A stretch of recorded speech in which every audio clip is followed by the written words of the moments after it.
돌대 홍대 참여연대 우리가 할 수 있는 것들 지금 뭐하네 돌대 홍대 참여연대 아직도 회원 가입하지 않고 뭐하네 돌대 홍대 참여연대 우리가 할 수 있는 것들 지금 뭐하네 돌대 홍대 참여연대 아직도 회원 가입하지 않고 뭐하네 바로 너 바로 너 바로 너 바로 너 당신이 우리의 든든한 배후 0% 우리가 받는 정부 지원 0% 시위꾼 아냐 시민의 파수꾼 유엔이 인정하는 시민단체 파트너 행동하는 시민과 함께하는 권력 감시기구 참여연대 돌대 홍대 참여연대 우리가 할 수 있는 것들 지금 뭐하네 돌대 홍대 참여연대 아직도 회원 가입하지 않고 뭐하네 돌대 홍대 참여연대 우리가 할 수 있는 것들 지금 뭐하네 돌대 홍대 참여연대 아직도 회원 가입하지 않고 뭐하네. 안녕하세요. 참여연대 김승환 간사입니다. 정부 지원금 없이 회원의 회비로 운영되는 참여연대 함께 해주세요. 포털에서 참여연대를 검색해주세요. 전화번호 02-723-4251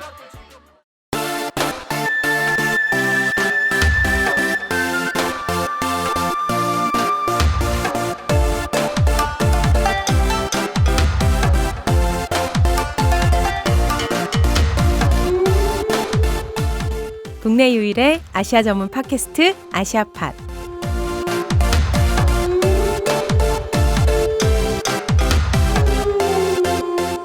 안녕하세요. 참여연대 국제연대위원회 신미지 간사입니다. 날씨가 정말 추워졌습니다. 감기 조심하세요. 오늘도 아시아 핫 이슈 전해주시러 경향신문 국제부 박효재 기자님이 이 추운 날씨를 뚫고 오셨습니다. 박 기자님 안녕하세요. 예, 안녕하세요. 네, 잘 지내셨어요?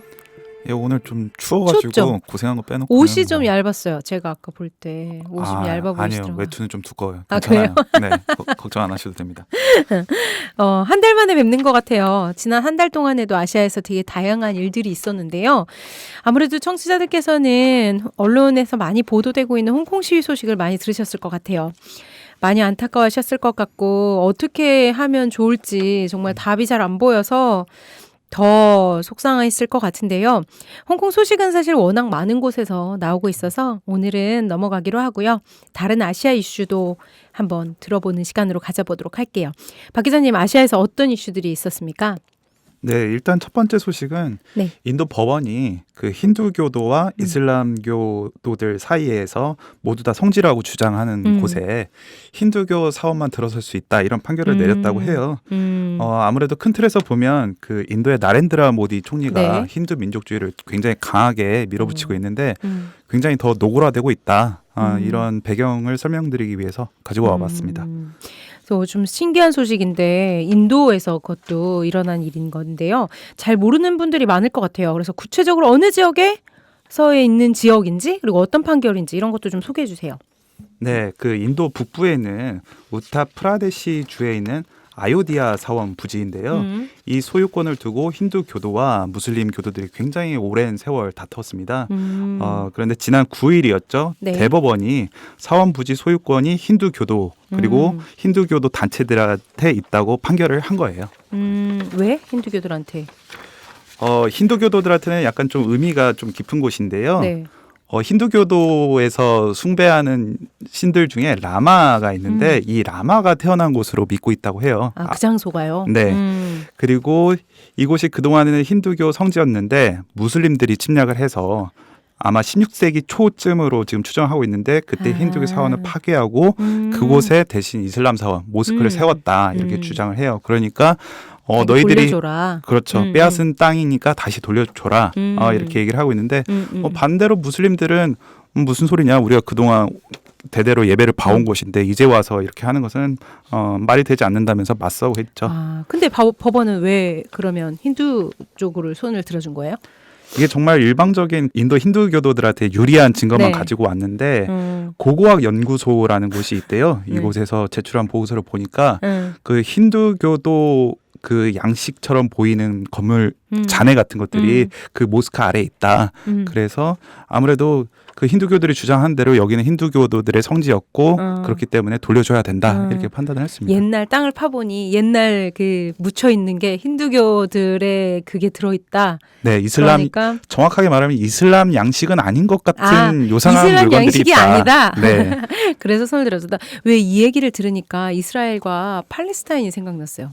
그 약간 그 땅을 두고 싸우는 듯한 느낌? 그렇죠. 뭐 지금 여기서 이야기할 주제는 아닌 것 같긴 한데 맞아요. 그 예루살렘이라고 맞아요. 국제법상으로는 어느 나라의 영토도 아니고요.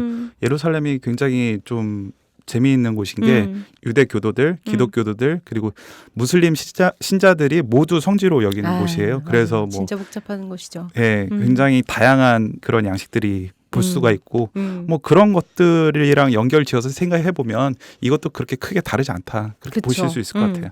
그러니까 거기서 아무튼 무슬림, 그러니까 모스크 관련된 것도 나오긴 나왔을 텐데 어쨌건 그게 아닌 양식이 발견되어서 힌두교에게 손을 들어준 거잖아요. 네. 그럼 무슬림들은 이제 예배드리던 땅에서 다 나가야 돼요? 네, 그렇죠. 지금 그래서 인도 정부에서 얘기하는 거는 대신에 다른 땅을 주겠다. 거기에 모스크 사원을 세우면 되지 않겠냐. 강제 이주네요. 네, 그렇죠. 그런데 이게 참 저는 걱정되는 게 그렇지 않아도 1992년도에 힌두교도들이 그 모스크를 파괴하면서 유혈 충돌이 있었어요. 아, 지금 그 있는 곳에 있는 네, 모스크를요? 그렇죠. 모스크를 파괴를 하면서 이제 양측에서 한 최소 2,000명 넘게 숨지는 일이 발생했다고 합니다. 엄청 약간의 그 씨앗을 갖고 있는 거네요. 이 사안이. 분쟁의 씨앗이죠. 씨앗이요. 네. 그럼 대법원 판결이라고 하니까 이전 판결들은 그러면 그 전 직전 판결들이 있잖아요. 거기서는 다 힌두교 손을 들어줬나요? 고등법원이 2010년도에 그 판결을 냈는데 그때는 약간 좀 조율을 했어요. 그러니까 힌두교 단체가 한 3분의 2 정도로 가져가고 3분의 1을 무슬림 단체가 나눠서 각자 짓고 싶은 대로 지어라 이렇게 얘기를 했는데 그런데 뭐 양측 다 뭐 받아들일 수 없다 하면서 불가능한 일인 것 같은데 상고를 같이? 하면서 이제 대법원까지 간 거죠. 어쨌건 이번에는 무슬림들한테는 완전히 불리한 판결이 난 건데요. 이게 왜 모디 총리가 내세우는 힌두 민족주의 연장선이라고 보시는 거죠, 기자님은? 모디 총리가 이끌고 있는 집권 여당이죠. BJP가 최근에 그 총선에서 굉장히 압승을 거뒀어요. 그러면서 굉장히 뭐라고 해야 될까? 예전에는 이 정도까지는 아니었는데 하는 정책들을 굉장히 과감하게 밀어붙이고 있거든요. 지난 8월이었죠. 네. 인도에서 유일하게 힌두교도보다 무슬림이 많은 지역이 인도령 잠무 카슈미르주라는 곳인데 이곳은 인도령이긴 하지만 그 외교 국방 분야를 제외하면 헌법까지 제정할 수 있고 굉장히 다양한 자치권을 누릴 수가 있는 곳인데 이곳의 자치권을 박탈하고 인도 연방령으로 편입을 시켰습니다. 그것 때문에 카슈미르도 되게 분쟁 시위도 있었잖아요. 그렇죠. 그렇죠. 카슈미르는 항상 불타는 곳이긴 한데 그 자치권을 보장했던 헌법 370조를 폐지를 했고요. 그리고 잠무 카슈미르주에서는 이제 외지인들이 그 땅을 살 수 없게 해놓은 그런 것들도 있어요. 그것도 폐기하겠다 뭐 이런 얘기가 나오고 있어서 마음대로 땅도 살 수 있게 네. 다른 사람들이. 그렇죠. 외지인들이 이제 다시 다른 지역 땅들처럼 거래할 수 있게 될 수 있기 때문에 좀 우려되는 부분이 아닌가 싶어요. 네. 그러면 왜 그러니까 뭐 결국에는 무슬림들을 탄압하려고 하는 이유인데 해외 언론들도 계속 주목을 하고 있는데 그거는 어떤 부분을 주목하고 있는 걸까요? 인도 내에서 그치는 게 아니라 파키스탄이 바로 그 국경을 접하고 있죠. 네. 이쪽하고 좀 전면전까지 갈 수 있는 거 아니냐 이런 얘기도 나오고 있기 때문에 그래요. 그 카슈미르 같은 경우에는 특히 이제 파키스탄이랑 그 70년 넘게 영유권 분쟁을 벌이고 있거든요. 사실 인도랑 파키스탄이 같은 나라였죠. 그런데 이제 영국 식민 지배에서 벗어나게 되면서 이제 종교에 따라서 나뉘어진 건데 파키스탄은 이슬람이고 인도는 주로 힌두교도들이 그 땅을 차지하게 됐는데 그 중간 지역에 있었던 땅이 카슈미르예요. 네. 그런데 제가 앞서 설명드린 대로 여기 잠무 카슈미르 같은 경우에는 인도에서 유일하게 무슬림들이 힌두교도들보다 많습니다. 그래서 처음에 갈라지게 될 때 우리는 파키스탄에 속하기 원한다 이렇게 했었는데 인도 정부에서 이제 이거를 잡아놓기 위해서 아까쯤에 제가 말씀드린 여러 분야의 그 자치권을 허용하는 헌법 자치권을 허용해 줄 테니까 파키스탄으로는 가지 마라. 네, 그렇죠. 그리고 결정적으로 앞서 제가 말씀드린 그 외지인들이 땅을 살 수 없게끔 그렇게 그런 조치까지 하면서 그러면은 오케이 그러면 인도 네. 밑으로 들어가도 괜찮을 것 같아 네. 이렇게 된 거죠. 그런데 이게 위험한 거는 뭐 사실 지금 얘기하면서 계속 반복하게 되는 것 같긴 네. 한데 인도 정부에서는 그 잠무 카슈미르 지역에서 아무래도 좀 무력 충돌이 잦아요. 그쵸. 그리고 무장 조직들이 있죠. 인도로 넘어가는 경우도 있고 음. 그런데 이거를 파키스탄 정부가 은근히 지원하고 있다 이런 얘기를 하고 있고요. 그 무장 조직들 중에서는 파키스탄 정보 당국이 직접 키우는 조직들도 있다 이렇게 얘기를 하고 있고요. 사실 어느 정도는 파키스탄이 지원한다고 보는 게 맞을 것 같아요. 네. 그래서 지금 파키스탄 내에서도 그 불만 여론이 커지고 있고 아무래도 뭐 자주 왕래하던 지역이다 보니까 그쵸. 또 우리랑 같은 종교를 믿는 그 카슈미르 주민들이 저렇게 탄압받고 있다니 그쵸, 하면서 그쵸. 들고 일어날 수도 있는 거고 그런 측면에서 좀 이게 한 나라만의 일로 끝나는 게 아니기 때문에 좀 두려운 거죠. 그렇죠. 그쪽 지역이 또 약간 계속 분쟁의 문제가 계속 있어 왔던 곳이어서 뭔가 딱 하나의 불씨만 있어도 팍 터질 수도 있는 부분이니까 더욱더 네. 걱정하고 있는 것 같은데요. 인도 그 정부가 앞으로 또 어떤 정책을 펼쳐나갈지 좀 조심스럽게 볼 수밖에 없는데 우리가 또 주목해야 될 다른 소식은 뭐가 있을까요? 어떻게 보면 뭐 인도 소식하고 비슷한 것 같기도 하고 또 다른 한편으로는 음. 정반대의 어떤 양상이 있는데 너무 큰 소식들이 많아서 좀 잊혀졌어요. 그 네. 스리랑카에서 지난 16일이었죠. 대통령 선거가 치러졌는데 네. 그 결과 그 소수민족을 탄압하고 굉장히 권위주의 통치를 일삼았던 라자팍사 가문에서 또 대통령이 나왔다는 소식입니다. 그 인물이 누군고 하니 고타바야 라자팍사 전 네. 국방부 차관인데요. 그 형이 네. 2005년부터 2015년까지 스리랑카를 그 통치했던 마힌다 라자팍사 대통령입니다.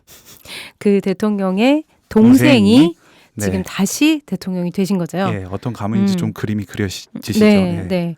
아무래도 그 소수민족 탄압하는 걸 두고 이제 인도 소식하고 닮았다고 하신 것 같은데 라자팍사 가문은 도대체 어떤 소수민족을 탄압했던 거죠?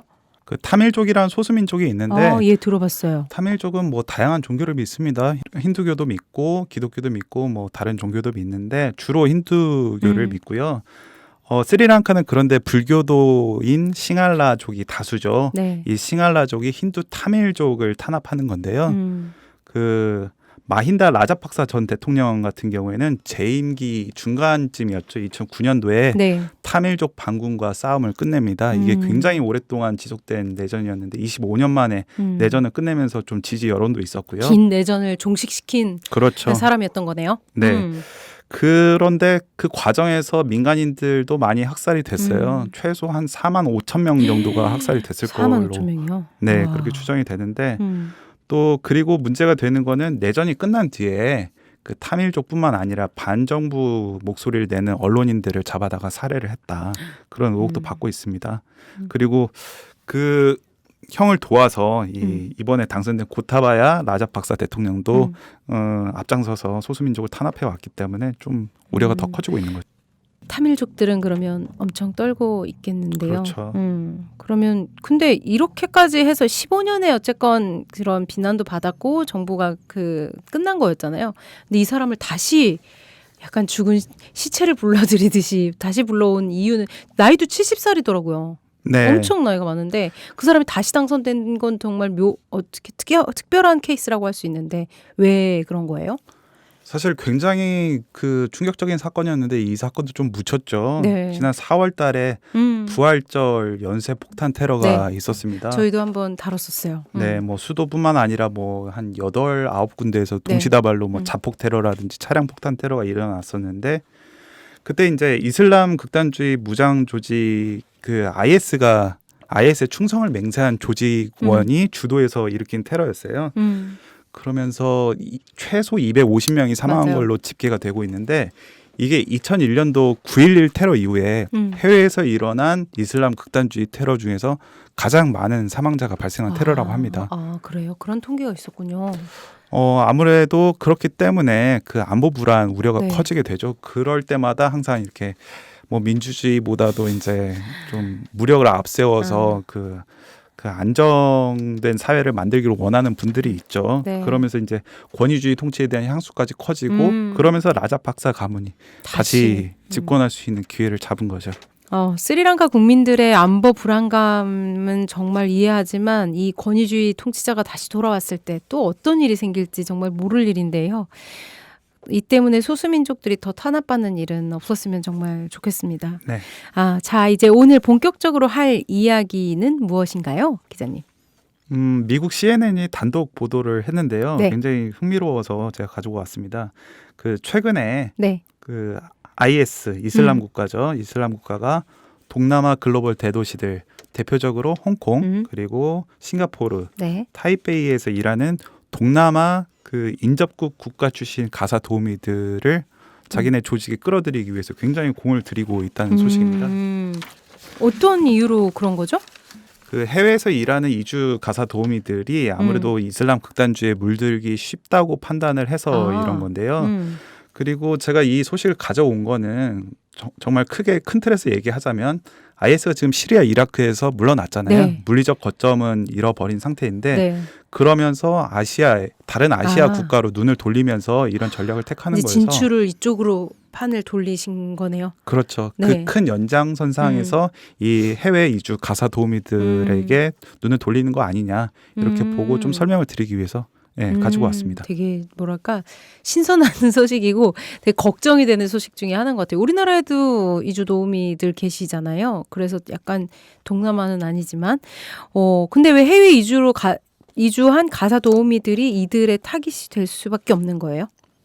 일단 그 극단주의에 물들기 쉽다고 판단해서 그런 것도 있지만 많이 도움이 될 수가 있어요. 주로 이제 해외 가사 도우미들이 활용되는 용도가 뭐 조직원 모집책 아니면 자금줄로 활용을 하는데 아무리 가사 도우미라고 해도 홍콩 같은 경우에는 구매력 수준이 상당하잖아요. 우리나라랑 그렇죠. 비교해도 굉장히 높은 수준에 있는데 아무리 낮은 임금이라고 해도 꽤 높은 임금을 받고 수입도 일정하고 그러다 보니까 이 분들이 보내주는 돈으로 좀 그 후원금 창구로 활용할 수가 있고요. 그리고 흥미로운 점은 이 아시아 글로벌 대도시라는 데 힌트가 있는데 이분들이 영어를 구사를 할 줄을 알아요. 영어를 못하면은 일을 할 수가 없기 때문에 그리고 어찌 됐든 간에 본국에서뿐만 아니라 해외에도 이제 아는 사람이 있고 그러다 보니까 이제 그 글로벌 인적 네트워크를 구축할 수 있다. 정말 해외 스파이 요원처럼 가사 도우미들을 그런 네트워크 확산의 도구로 사용을 하는 거죠. 근데 가능할 수도 있을 것 같아요. 왜냐면 가사 도우미들끼리는 또 자기들끼리도 그럼요. 또 이렇게 친구들이 있잖아요. 그러다 보니까 연결되고 약간 피라미드처럼. 이를테면은 이제 그 직군별로 모일 수도 있는 거고요. 네. 이분들이 또 종교 모임 같은 것들을 그렇죠. 가질 수도 있잖아요. 그러면 또 다양한 직군에 있는 사람들을 만날 수도 있는 거고 그렇기 때문에 좀 극단주의를 전파하기가 쉽겠죠. 아무래도. 근데 왜 이 사람들이 포섭하기가 더 쉽다라고 IS가 판단을 한 거죠? 그 해외 이주 도우미들이 아무래도 좀 특수한 상황이 있잖아요.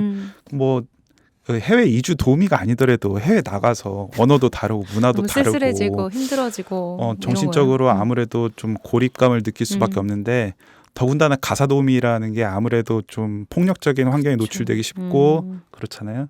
그런 집주인을 만나게 되면 뭐 정신적인 데미지가 상당하겠죠.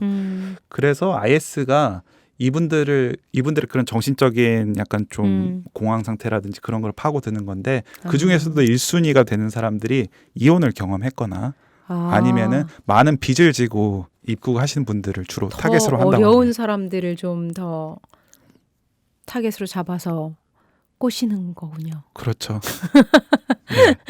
진짜 종교의 그거랑 비슷하네요. 똑같네요. 역시 저는- IS는 그런 거니까. 네, 뭐 1대1 비교는 안 되겠지만 네. 영화 밀양 생각하시면 좀 맞아요. 빠르지 않을까. 아이를 잃고 굉장히 상실감이 큰 그때 그쵸. 여성분이 이제 종교에 귀의를 하잖아요. 그런 거랑 좀 떠올려 보시면 이해가 빠를 거예요. 맞아요.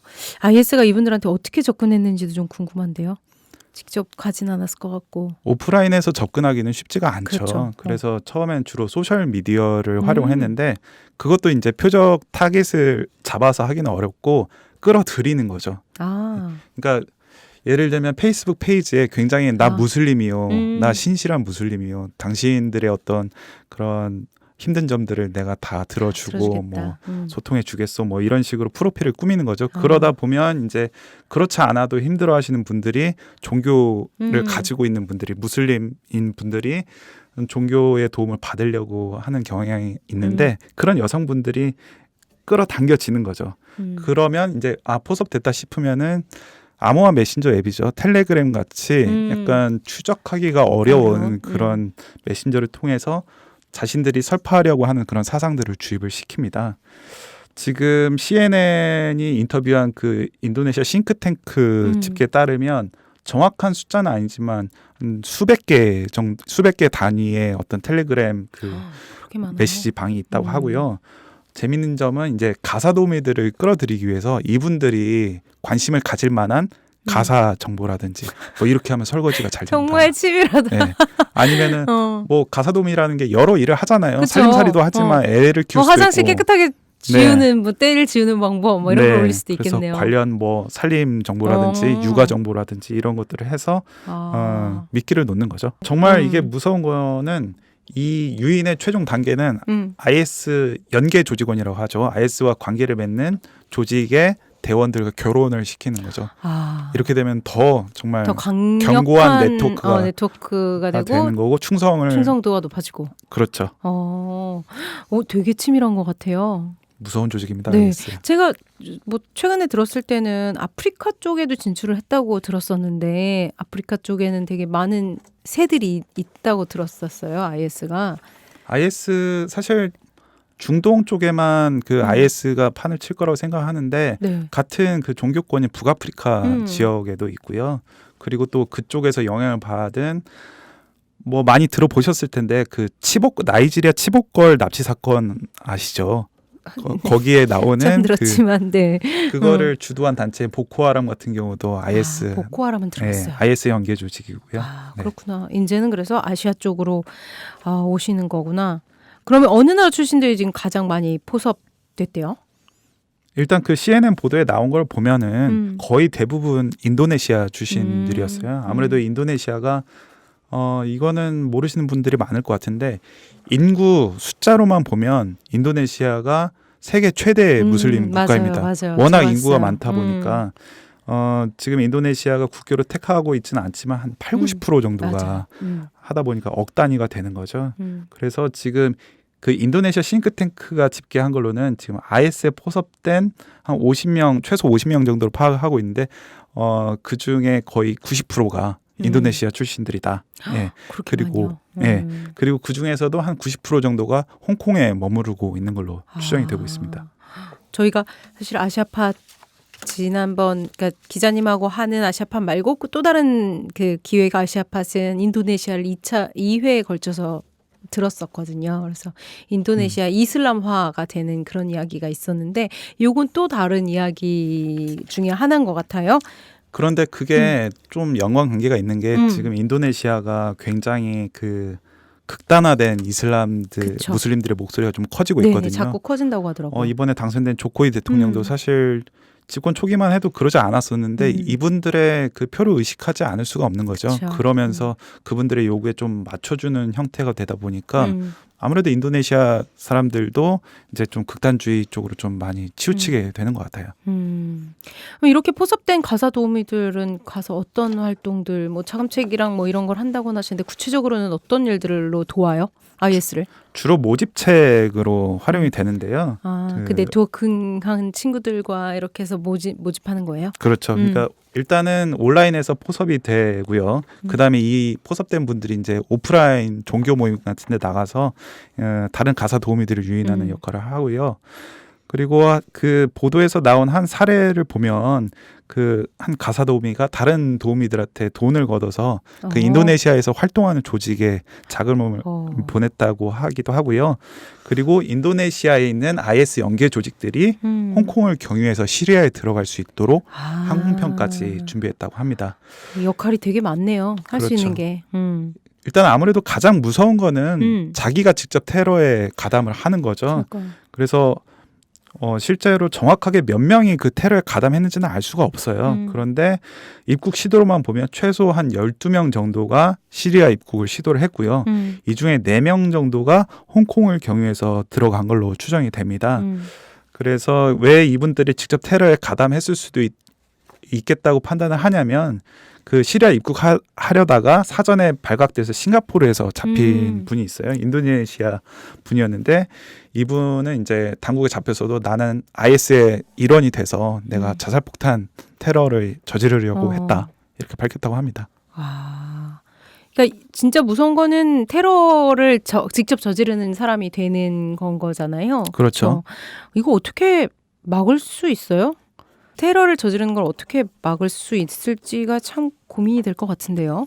실제로 사전에 이거를 막기는 거의 불가능에 그쵸. 가깝다고 봐야죠. 나와야지 할 수 있을 것 같은데요. 그렇죠. 지금 홍콩, 그 싱가포르, 그러니까 해외 그 이주 도우미들이 머무리는 지역들에서는 이제 온라인 모니터링을 강화를 하는 거죠. 뭐 페이스북 검시하고 막 이런 거예요?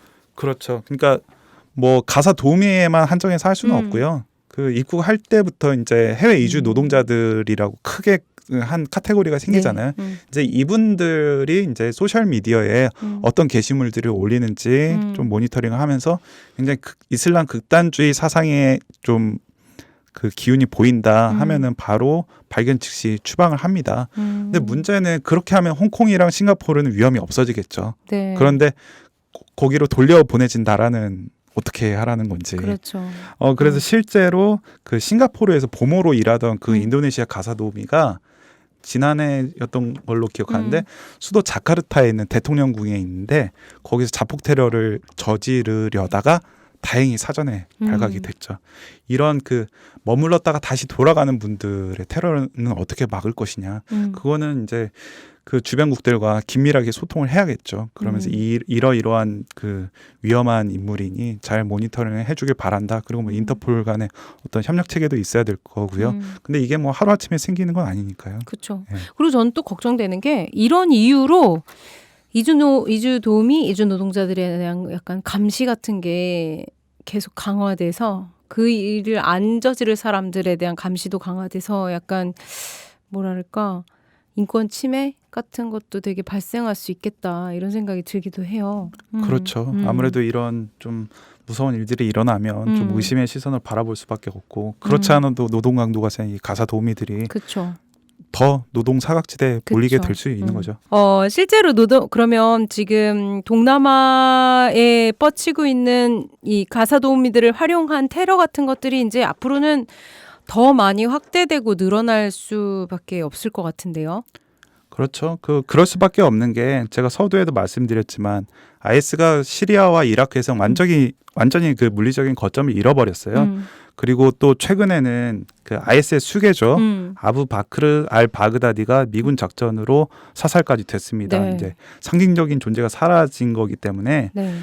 그런 상황에서 이제 무슬림 인구가 많고 자신들한테 충성을 맹세한 연계 조직을 활용한 테러를 할 수밖에 없을 것이다. 그리고 그런 세력들이 아시아에 많이 있다 보니까 거기에 또 물리적 거점을 만들 수도 있는 거고요. 아시아가 신시장이 된 것 같은 거네요. 네, 맞습니다. 그렇죠. 얼마 전에 진짜 IS의 수계 알바그다디가 죽었다는 소식을 들었어요. 근데 우리가 이제 IS 하면서 얘기는 되게 많이 듣고 테러도 많이 저지른다라는 건 알고 있는데 이 알바그다디는 누군지 그리고 그가 그러니까 그가 이끌었던 IS는 도대체 왜 생겨났는지 이런 것들을 자세히 모르는 분들도 있을 수 있거든요. 기자님 간단하게 설명해 주실 수 있으세요? 알 바그다디가 약간 좀 은둔형 그 리더 스타일이에요. 그 대중 공개석상에 잘 모습을 드러내지 않았고요. 그게 개인 성향 때문인지 아니면은 어떤 미국이나 이라크 당국의 어떤 추적을 피하기 위한 건지는 잘 모르겠지만 어쨌든 간에 그래서 알려진 게 없다 보니까 좀 베일에 가려져 있죠. 알 바그다디는 본명은 아니고요. 다른 본명은 또 따로 있습니다. 이거는 어떤 좀 상징적인 이름이고요. 1971년도에 이라크 북부 사마라라는 곳에서 태어났는데 그 알카이다의 리더였죠. 오사마 빈 라덴과 오랜만에 듣네요. 예. 다르게 뭐 갑부 출신, 뭐 왕자 출신 뭐 이런 사람은 아니고요. 그 미국이 이라크를 침공하면서 굉장히 반미 여론이 높아졌었잖아요. 네. 그러면서 무장 조직들의 어떤 공격도 많았었는데 우리는 성전을 치르는 것이다. 이렇게 얘기를 하는 이슬람 그 무장 조직 그러니까 지하디스트라고 얘기를 하죠. 지하디스트 활동을 했던 사람이고요. 원래 몸담았던 조직은 알카에다의 이라크 지부인 이라크 알카에다라는 조직입니다. 여기서 활동을 했었고요. 그 IS 지도부로 나가기 전까지는 뭐 이라크 당국은 물론이고 미국 정보 당국도 별로 주시하던 인물이 아니었어요. 그냥 일개 그 조직원 정도였던 사람이었는 거네요. 네. 그런데 그 이라크 알카에다를 이끌던 그 조직의 리더가 미군의 공습으로 2010년도에 사망을 해요. 그러면서 그 조직을 이어받아서 IS가 된 거고 그 IS에서 주로 온라인 선전전을 담당을 했습니다. 네. 리더이기도 하면서 그 선전부장 역할을 한 거죠. 그것에 오히려 집중을 했는데 그러면서 이집트, 방글라데시아, 영국, 프랑스, 유럽 각국의 그런 IS의 어떤 극단주의 사상을 전파를 시켰고요. 그들이 사는 그곳에서 이제 테러를 벌이게 하기도 하죠. 외로운 늑대 테러라고 많이 들어보셨을 거예요. 외로운 늑대 테러. 네. 특히 이제 일자리를 구하지 못한 네, 그 사회 불만이 많은 그런 젊은이라든지 아니면은 가족 관계라든지 아니면은 믿고 의지할 만한 곳이 없는 청년들을 타깃으로 해서 외로운 늑대 테러도 있었고 다시 이라크나 시리아로 불러들여서 IS 대원으로 활동하게 하기도 하고 그런 활동들을 했었죠. 제가 말씀드린 대로 아부 오마르라는 그 이라크 알카에다 초기 지도자가 사망을 했어요. 그러면서 알 바그다디가 이 조직을 물려받았는데 IS가 처음에는 이 이름이 아니었고요. 이라크와 레반트 지역을 아우르는 지역에 이슬람 국가를 세우겠다. 그래서 이라크 레반트 이슬람 국가 ISIL이라고 불리기도 했고요. 원래 본명은 그거였군요. 네. 그러면서 또 좀 더 구체적으로 이라크 시리아의 이슬람 국가를 세우겠다 해서 이라크 시리아 이슬람 국가 ISIS가 된 거고 그거를 더 줄여서 IS. 그냥 이슬람 국가다. 그래서 오늘날 사람들이 많이 부르는 IS가 된 거고요. 좋은 정보예요. 네, IS가 세력을 키우게 된 거는 그 시리아의 정정 불안이었죠. 2011년도에 아랍의 봄 이후에 어떤 민주화 요구가 거세지면서 이집트 같은 경우에는 호스니 무바라크 같은 독재자가 물러나기도 했고 튀니지도 마찬가지로 정권 교체가 됐었는데 그 중에서 그 바샤르 알 아사드가 싸움을 벌이고 있었던 그 시리아로 근거지로 옮겼고요. 그러면서 거기에 있었던 다른 이슬람 극단주의 조직들까지 끌어들이게 돼요. 그러면서 굉장히 덩치가 커지게 됐죠. 엄청 커졌다가 이번에 많이 다 줄고 없어진 거죠, 이번에는. 물리적인 거점은 사라진 거점은, 겁니다. 네. 이라크 시리아에 있던 거점은 사라진 거고 아마 점조직 형태로 지하 조직처럼 움직이는 조직들은 아직 살아있고요. 사람들이 알바그다디가 죽었어도 IS는 쉽게 절대 사라지지 않을 거다 이런 전망도 되게 많았거든요. 그리고 최근에 그 이라크에서도 계속 반정부 시위가 있고 터키 시리아 쿠르드 공격한 것도 IS 조직을 재건할 기회를 제공한 것이다 이런 분석도 있는데요. 이건 어떤 내용이에요? 일단 먼저 질문 드렸던 알 바그다디가 제거된 뒤에도 안 사라진다 이 부분은 이미 IS가 그 후계자를 발표를 했습니다. 그리고 맞아요, 그 후계자 외에도 그 뒤를 이을 후계자 군까지 지금 다 후계자까지. 알 바그다디가 사라져도 다른 후계자가 나오고 또 나오고 하면서 계속 그 조직이 사라지지는 않을 것 같고요. 그리고 지금 그 주변을 둘러싼 상황들이죠. 이라크 반정부 시위라든지 터키 시리아 쿠르드 지역 공격. 이게 IS가 조직을 추스를 그런 기회를 주고 있다고 했는데 정확히 말하면 그 터키가 시리아 그 쿠르드 쪽을 공격하게끔 미국이 그 자리를 비껴나면서 그러면서 그 혼란이 더 커졌고 IS가 재기할 수 있는 그런 발판이 마련됐다는 건데요. 쿠르드 쪽 민병대 저희가 흔히 YPG라고 줄여서 부르는데 미국의 대테러전 파트너였죠. 그쵸. 그런데 트럼프 대통령이 항상 하는 말이 있죠. 왜 우리가 그 힘든 전쟁을 어떤 이득도 보이지 않는데 계속 해야 되냐 하면서 빠졌고 그 자리를 이제 터키가 차지하게 된 건데 그 쿠르드의 YPG가 중요한 역할을 했어요. 물론 IS를 격퇴하는 역할도 했지만 IS 포로들을 잡아두는 역할을 했거든요. 그래서 시리아 사막 지역 그 북부 그리고 동부 그쪽에 포로들 IS 포로뿐만 아니라 그 IS의 그 극단주의에 감염된 가족들까지 잡아놓고 있었거든요. 그런데 지금 이런 혼란 상황이 되다 보니까 쿠르드 쪽이 그거를 할 이유가 없는 거죠. 우리는 나라 세워주겠다고 해가지고 미국 편에 열심히 섰는데 뭐 터키가 공격하겠다고 하니까 그냥 빠지고 내빼고 더 무서운 거는 터키가 지금 그러면 우리가 IS 대원들을 대신 체포할게. 그런데 무서운 거는 터키는 그 원칙이 IS 대원의 출신국으로 보내는 겁니다. 그래서 지금 최근 며칠 전이었죠. 이게 처벌이 아니잖아요. 그렇죠. 자기네 나라로 보내주는 거. 네, 그 유럽국들 출신들을 지금 벌써 추방하는 절차에 돌입을 해서 영국, 프랑스, 아일랜드, 덴마크 이 출신 조직원들을 돌려보냈다고 합니다. 어머, 그렇구나. 그 나라 가서 죄를 받나요? 그건 모를 일이죠, 우리가. 그 나라에서 이거 받아들일지도 잘 모르겠고요. 그리고 또 사법 절차가 진행된다고 해도 사실 전쟁 범죄라는 게 책임을 그 물증으로 입증하기가 쉽지가 않거든요. 그래서 다른 나라들한테도 굉장히 큰 골칫거리가 될 것 같아요. 그러겠네요. 진짜 골칫거리가 될 것 같은데요. 그리고 만약에 그쪽 나라로 입국을 해서 모르겠어요. 그럴 기회가 있을지 모르겠지만 그 사람들이 다시 극단주의를 전파를 시킬 수도 있는 거고요. 네. 그게 아니더라고 하더라도 이라크, 시리아의 점조직으로 머무르는 IS 대원들이 그 유럽국에 있는 외로운 늑대 테러들을 더 많이 일어나게끔 더 선전전을 더 적극적으로 펼칠 수가 있죠. 그러기도 하고 또 자금책도 될 수도 있고 여러 가지로 쓸모가 있을 것 같은 느낌이 드네요. 네, 맞습니다. 그렇구나. 결국에는 그 쿠르드 침공이 정말 안 좋은 결과만 이렇게 만들어내고 있었던 것 같아요. 이렇게 아시아 이제 이후에 물리적 거점이 사라진 이후에 아시아로도 이제 영향력을 뻗치고 있는 이 IS가 이제 향후 아시아로 계속 만약에 더 확장이 된다면 아시아에선 어떤 영향을 받게 될까요?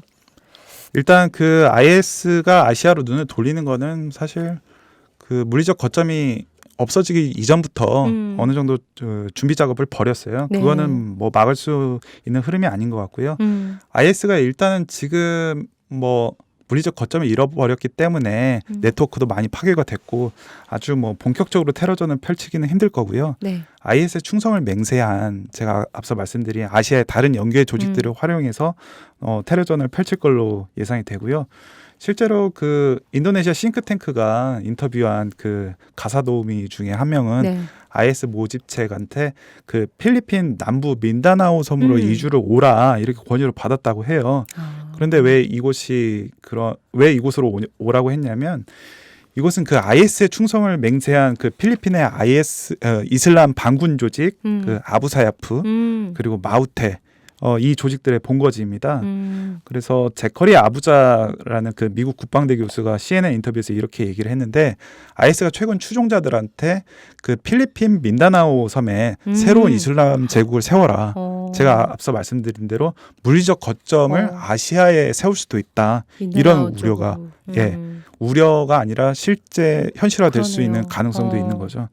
그리고 그 IS 연계 조직이 생각보다 많습니다. 뭐 필리핀 외에 다른 동남아 국가에도 IS 연계 조직이 많은데요.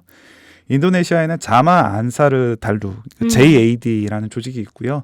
스리랑카에는 내셔널 타우이트 자마트가 활동 중인데 아까 말씀드린 그 스리랑카 그 최악의 테러를 저지른 그 조직원이 그 내셔널 타우이트 자마트의 리더예요. 네. 그렇구나. 그러면 어떻게 이거 마지막이 거의 되게 슬프게 끝나는 것 같은데요.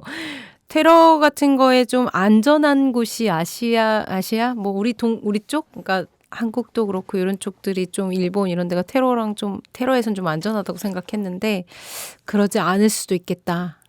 이런 전망도 생각하게 되는 소식인 것 같습니다. 저희도 뭐 경계를 늦출 수가 없죠. 아무래도 극동아시아라고 하는 뭐 중국이라든지 한국, 일본 같은 경우에는 그 무슬림 인구가 그렇게 많지도 않고요. 그런 무슬림 조직들을 뭔가 좀 네트워킹할 만한 그런 그 기반은 만들어져 있지 않기 때문에 가능성은 낮지만 그 우리 인접 국가인 이 아시아 국가들에서 이런 그 연계 조직, IS 연계 조직들이 많아지고 그리고 네트워킹을 한다는 것도 무섭기도 하고요. 저는 그 사실 미얀마 그 로힝야 난민들이 지금 방글라데시 그 쿠트팔롱 난민촌에 있는데 지금 거의 100만에 육박하고 있죠. 이분들이 주로 무슬림들이지 네. 않습니까? 저는 무슬림이라고 해서 테러를 저지른다는 건 맞아요. 아닌데 사실 그 쿠투팔롱 그 난민촌에 벌써 IS들이 드나들고 있다는 얘기가 있어요. 그래요. 사실 IS 그 조직원들의 테러뿐만 아니라 그 유럽이나 뭐 그 아프리카에 있었던 외로운 늑대 테러들의 원인을 살펴보면 정말 절망적인 사람들의 그런 빈틈을 맞아요. IS가 잘 파고 들었거든요. 그리고 그 난민촌에 있는 친구들 같은 경우에는 지금 공교육을 못 받은 지 꽤 오래됐기 때문에 그런 잘못된 왜곡된 이슬람 극단주의에 오염되고 실제 행동으로 옮길 가능성도 있죠. 왜냐하면 잃을 게 없으니까요. 그런 그 주변국들의 좀 극단화된 이슬람 그런 움직임들도 좀 우리 정부도 좀 남의 일이 아니다. 그런 것들이 좀 더 퍼지지 않도록 그들을 도와주고 그들이 그런 사상에 오염되지 않게끔 좀 고민을 해야 될 시점이 되지 않았는가. 맞는 소린 거 맞는 네. 얘기인 것 같아요. 이슬람 사람들이 늘 한국에 있는 이슬람 사람들은 그 얘기를 하거든요. 우리는 테러리스트가 아니다라고 얘기를 하시죠. 왜냐하면 그렇죠. 네, 그것 때문에 굉장히 이슬람이 무슬림 사람들에 대한 인식이 아예 박혀 버리기 때문에 그런 문제도 생기는 것 같고, 그다음에 아까 말씀드린 대로 절망적인 상황이 있지 않도록 계속 챙겨 나가는 게 결국은 이걸 막는 방법인 것 같아요. 네, 네. 맞습니다. 오늘 정말 불교, 힌두교, 이슬람까지 다양한 종교들을 넘나들었죠. 종교를 네. 막 넘나드는데 결국에는 서로를 인정하지 않으면서 이제 싸움들이 벌어지는 것 같아요.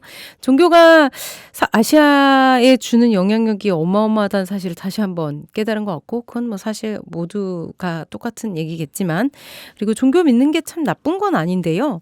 이것 때문에 누군가를 배척하거나 혐오하거나 아니면 차별하거나, 그리고 나가서 그 종교라는 이름으로 사람을 죽일 수 있다거나, 이런 게 진짜 문제인 것 같습니다.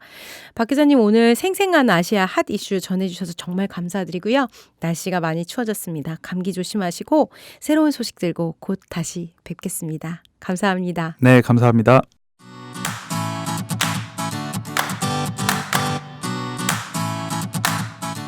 참여연대가 제작하는 책 이야기 팟캐스트 책사이다와 국내 유일의 아시아 전문 팟캐스트 아시아팟, 매주 목요일에 번갈아 찾아갑니다.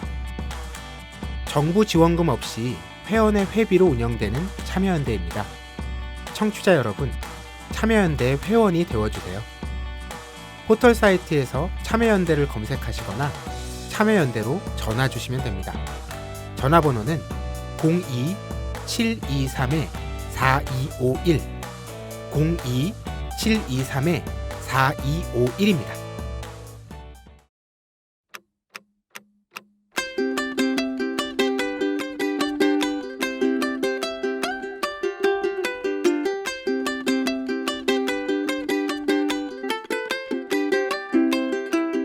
네, 우리가 사랑한 아시아. 오늘도 도라에몽님하고 티라노 엄마님 함께하고 있습니다. 안녕하세요. 안녕하세요. 안녕하세요. 네, 도라에몽님 감기가 심하게 걸리셨어요. 감기가 아니라 인후염이라고요? 모두 환절기 네. 조심하시기 바랍니다. 목소리가 너무 작아요. 죄송합니다. 네, 목소리가 희양꼴랑하지만 청취자님들께서 이해해 주시리라 믿습니다. 날씨가 갑자기 추워졌어요. 이렇게 추워지면 저는 꼭 동남아 여행이 떠오르는데요. 두 분은 동남아 여행 어디까지 가보셨나요? 저는 태국? 태국 하나? 네. 오, 희한한 일이네요. 어디 갔다 오셨어요, 태국? 태국 방콕 하고요. 네. 푸켓 가봤습니다. 신혼여행 때. 네. 10수년 전 일입니다. 푸켓이 많이 변했을 것 같아요. 네.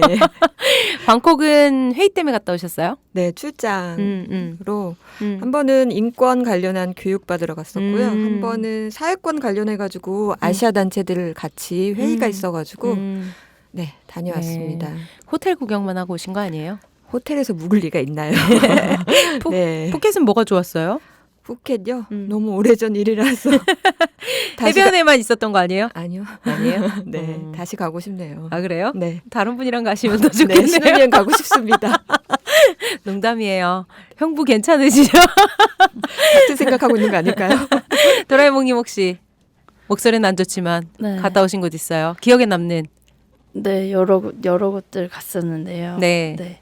기억에 남는 걸 또 생각해 보면 베트남 많이 가시잖아요. 네. 베트남 다낭도 많이 가시고 다 좋은데요. 그래서 저는 베트남 갔었을 때 호치민의 그 전쟁 박물관 갔던 게 되게 인상 깊은 기억이었고요. 그 아마 많이들 가시긴 할 텐데 한국의 전쟁기념관이랑 약간 다른 전쟁이 약간 참상이나 왜 이게 다시 일어나면 안 되는지 그리고 그 전쟁에 반대해서 그 미국군에서 이제 파병을 그러니까 병을 거부했던 사람들의 이야기나 이런 것들도 되게 자세하게 소개가 돼 있고 그 관점이 되게 전쟁에 대한 관점이 전 되게 좋았다고 생각이 되어서 네. 저도 아직 호치민은 안 갔는데 네네네. 다낭이랑 이런 쪽 하노이는 갔다 왔는데 다음에 가면 저도 꼭 전쟁박물관 한번 들려보고 싶어요. 최근에 우리도 전쟁박물관 다시 보기 운동을 하는 단체가 있거든요. 네네네네. 전쟁을 기념하는 게 아니라 전쟁을 어떻게 막을 수 있을지를 고민하는 전쟁박물관들이 되면 좋겠어요. 저도 나름대로 아시아 여행 많이 다녔다고 생각하는데요. 인상 깊었던 여행지 생각해 봤어요. 그랬더니 무려 12년 전, 2007년에 이것도 수년 전이네요. 캄보디아 여행이 생각났고요. 앙코르와트 사원이 인상이 아주 깊습니다. 저는 하루 투어로 갔다 왔는데요. 워낙 사원이 크고 여러 곳에 이렇게 분포되어 있어서요. 일반적으로 한 달 정도로 날짜를 잡고 보는 게 좋다고 하더라고요. 그리고 낮엔 뜨겁잖아요. 그러니까 그때 여행은 좀 피하고 좀 쉬다가 이제 아침 저녁으로 왔다 갔다 하면 참 좋다 이런 얘기를 들어서 언젠가 꼭 다시 때 유명하던데 풍경이 일출. 맞아요. 선라이즈. 그래서 그 꼭 다시 풍경. 한번 가야지 했는데 아직도 한번 다시 못 갔어요. 진짜 가고 싶네요. 네. 그때 기억나는 게 곳곳에서 보수공사 진행하고 있었는데요. 일본 ODA가 엄청 많이 들어와 있었어요. 그래서 우리랑 ODA가 좀 다르구나 그런 생각을 좀 했던 것 같고요. 그다음에 킬링필드 현장도 가봤고 그다음에 한국 기업들이 캄보디아 막 진출하고 있었는데 그때도 이제 문제가 많아서 그런 문제점들을 좀 짚어보고 그랬던 여행이었어요. 그래서 사전에 준비를 많이 하고 갔던 여행이었는데도 불구하고 워낙에 역사나 문화 같은 것들은 한 번에 알 수 있는 게 아니어서 이런 더 정보를 하고 왔으면 좋겠다 생각했는데 제가 아시아팟을 하고 있네요 지금. 저희 아시아팟도 앞으로 이런 아시아의 문화나 역사들을 좀 많이 전해드려서 아시아 여행을 하고 싶은 분들한테 좀 길잡이가 됐으면 좋겠다는 생각을 해요. 열심히 하도록 하겠습니다. 네, 다음으로는요. 제가 우리가 사랑한 아시아에서 아시아 문학을 좀 소개하고 싶다는 생각을 했어요. 그래서 찾아봤거든요. 우선 아시아 시를 한 편 소개하려고 합니다.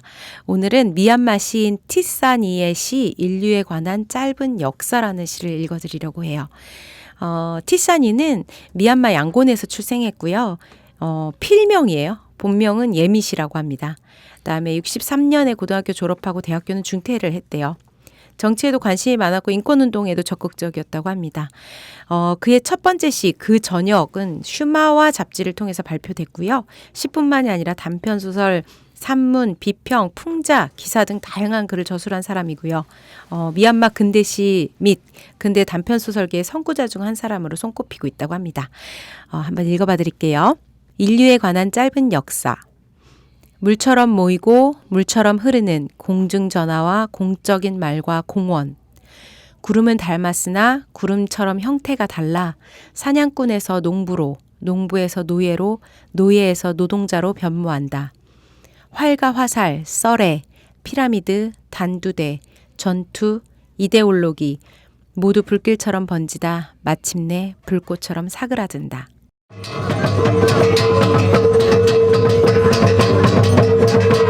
자, 오늘 준비한 아시아 이야기들 두 분께서 전해주신다고 하시는데요. 도라에몽님 먼저 소개해주세요. 네, 아시아에 최근에 정말 여러 가지 일들이 많이 맞아요. 있는데요.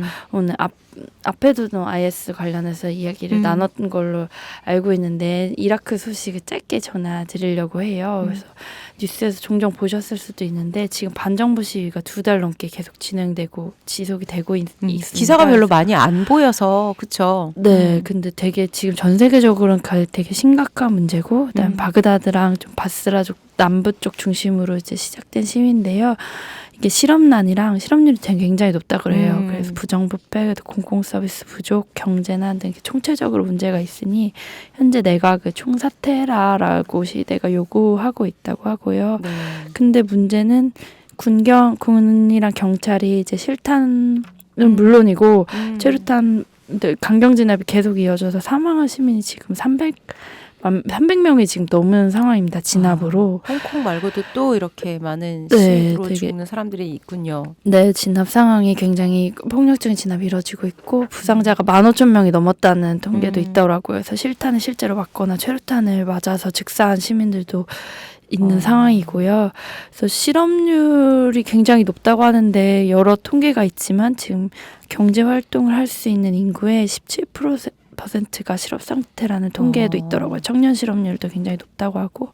근데 이런 상황, 이런 이라크의 그 삶이나 사회 경제가 피폐해진 이유가 사실 전쟁과 무관하지 않거든요. 2003년에 전쟁이 시작됐고 그 이후에도 종파 갈등으로 계속 정치가 제 역할을 하지 못했고, 그다음 전쟁 이후에 사실 미국 같은 친공 세력이 이 이라크 정치를 재편하면서 뭐 총리는 시아파가 하고 국회의장은 수니파가 하고 대통령 쿠르드하고 이런 종파 갈등 부추기는 방식으로 재편해 놓은 것들이 지금 정치가 제 기능을 못하고 있는 이런 이유가 되고 있는 것 같아요. 그래서 거기서 새 파들이 막 이렇게 있으면 정말 네. 싸움이 일어날 수밖에 없겠네요. 그런데다가 기관 시설 같은 게 많이 파괴된 부분이 네. 있었고 실업률은 전쟁 이후에 계속 문제가 됐었는데 지금까지도 네, 계속 더 해결이 되지 않고 있는 것 같습니다. 그래서 유엔의 이라크 지원단이 최근 이제 상황이 너무 심각해서 대책을 권고했는데요. 이제 체포된 사람들, 정부가 체포한 시위대들 석방하고 그다음 시위대한테 폭력 행사한 사람들한테 책임을 물어야 된다. 그리고 선거 개혁이랑 부패 대책을 정부가 제시해야 된다라고 이제 권고를 했습니다. 그리고 미국이나 이란 같은 주변국들이 지금 서로 지금 이건 미국 탓이다, 이란 탓이다 하고 있는데 이라크 주권을 존중하고 국내 문제에 개입해서는 안 된다라고 유엔 이라크 지원단이 최근에 권고를 한 바가 있습니다. 어쨌든 네, 앞으로도 조금 상황이 어떻게 되는지 봐야 될 것 같고요. 정부가 우선은 이제 시민들이 화가 나는 데는 다 이유가 있잖아요. 네. 그런 거를 강경 진압하는 건 좀 멈춰야 되지 않나라는 생각이 하고 있습니다. 네. 홍콩 말고도 또 이렇게 상황이 안 좋은 이라크가 있습니다. 좀 희생이 더 이상 생기지 않았으면 좋겠다는 네. 생각이 드네요. 티라노 엄마님도 두 가지 소식 준비해 오셨다고요. 네, 지금 계속 말씀하시지만 아시아의 핫 이슈는 홍콩인데요. 그쵸. 네. SNS 통해서 실시간으로 전해지는 홍콩 소식 보고 있으면 마음이 너무 아픈데요.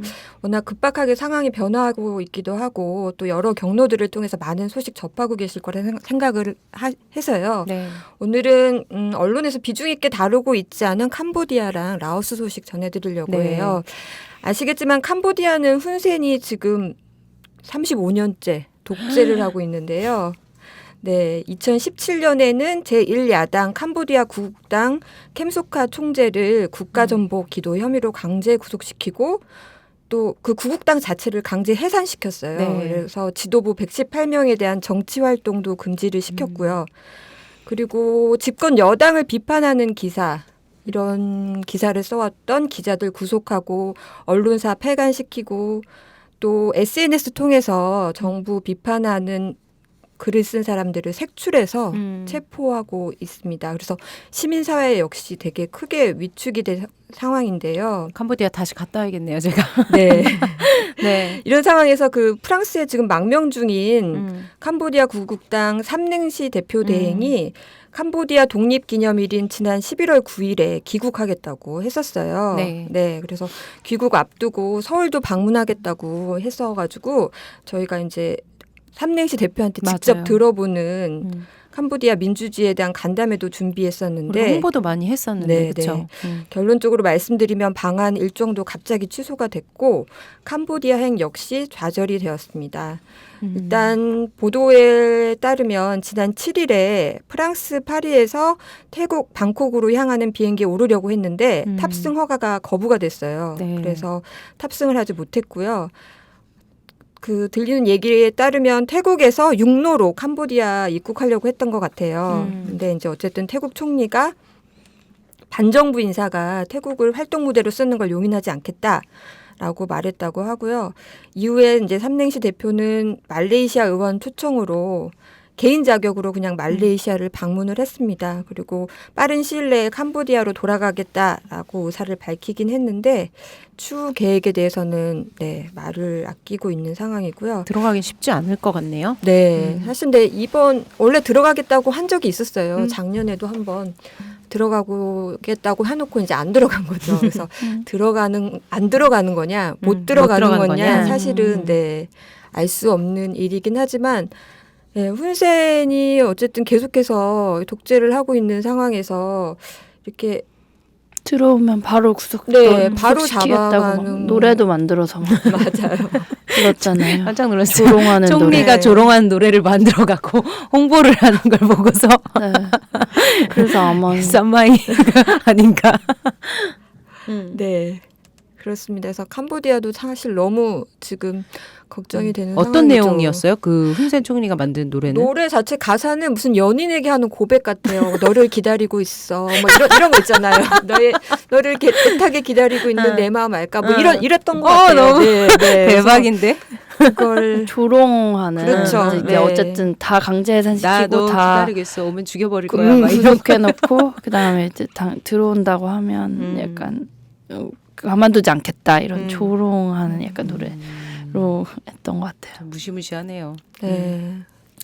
또 다른 소식 있어요? 네, 다른 건 짧게 알려드리면 저희 라오스 세피안 세남누이 댐 사고 관련해서 지속적으로 이제 대응을 하고 있는데 이 역시 언론에서 이제 관심이 많이 멀어진 사안인 것 같아요. 근데 댐 건설은 한국 기업인 SK하고 네. 그다음에 한국 서부발전이 서부발전이 운영 같이 만들었다가 지난해에 큰 사고가 댐이 붕괴되는 사고가 있었죠. 네, 네. 네. 그래서 지금 뭐 결론 자체는 인재라고 발표가 됐었잖아요. 그쵸. 라오스 독립조사위원회에서 이건 인재다. 충분히 막을 수 있었다라고 결론은 내렸지만 그 이후에 어떤 조치도 지금 취해지지 않고 있는 상황이거든요. 그런 가운데 무너진 보조댐 재개 공사가 지난 11월 4일 날 완공이 됐어요. 그래서 지금 시범 운행 중에 있고요.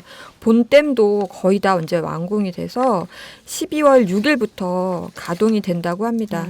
피해 주민들은 아직도 열악한 임시대피소에서 생활을 하고 있고 배보상도 지금 제대로 이루어지지 않은 상황인데 댐은 또 아무런 일도 없었다는 듯 가동을 시작할 거라고 하니까 마음이 참 착잡하고 많은 분들이 계속해서 관심을 가져주셔야 될 것 같습니다. 저는 이렇게 댐도 이렇게 후딱 지어버리는 거 보면서 되게 놀라워요. 늘 건축하는 거 보면서. 그리고 이 땅 자체가 위험하다고 했었는데 거기에 네. 다시 뭐 물론 보강 공사를 했겠지만 네네.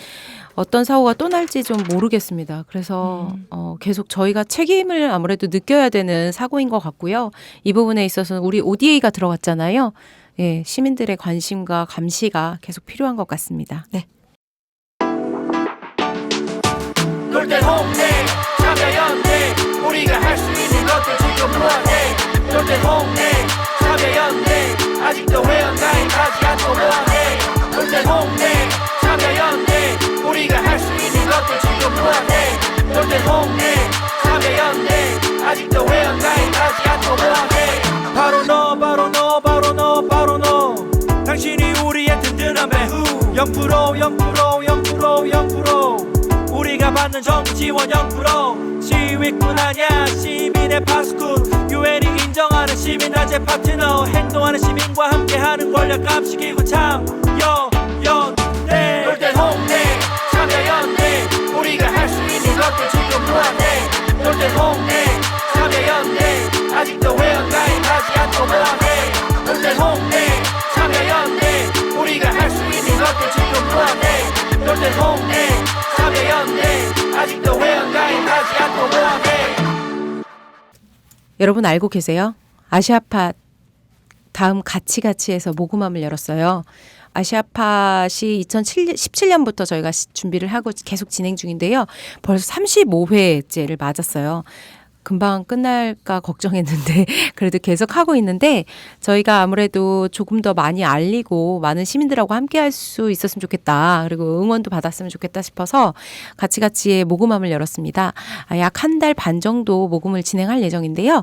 응원하기나 아니면 댓글 달기 그리고 공유하기만 눌러도 100원씩 후원이 됩니다. 많은 참여 부탁드리고요. 두 분 나와주셔서 오늘 너무 감사드리고 도라에몽님은 다음 달에는 목소리가 괜찮아지시겠죠? 네. 목소리로 돌아오도록 하겠습니다. 아주 감미로워요. 되게 말을 조용하면서. 네, 티라노 엄마님도 다음 달에 좋은 소식 부탁드리겠습니다. 네. 네, 오늘 우리가 사랑한 아시아 여기까지입니다. 다음 달에 또 만나요. 그럼 또 아시아.